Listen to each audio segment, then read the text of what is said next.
আমরা মানুষেরা একসাথে থাকি, আনন্দ কষ্ট মিলেমিশে ভাগ করে নিই, প্রয়োজনে একে অপরের সাহায্য করি, সহায়তা নিও।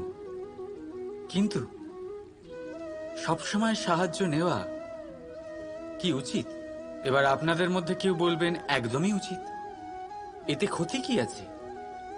মানুষই তো মানুষের কাজে আসবে। একদম ঠিক বলেছেন আপনি। কিন্তু সব সময় সাহায্য নেওয়া একেবারেই উচিত নয়। কারণ যদি কথায় কথায় সাহায্য নেওয়া অভ্যেসে দাঁড়িয়ে যায়, তাহলে আপনি নিজে দুর্বল হয়ে পড়বেন। নিজেই সমস্যার সমাধান না করে আপনি কথায় কথায় অন্যদের থেকে সাহায্য নেবেন। আর দ্বিতীয়ত, সহায়তার সাথেই জড়িয়ে থাকে উপকারের আভার। তাই যার থেকে সাহায্য নিয়েছেন তার কাছে আপনাকে নত হয়ে থাকতে হবে। এই জন্য বিপদের দিনেও ভেবে চিন্তে সাহায্য নিন।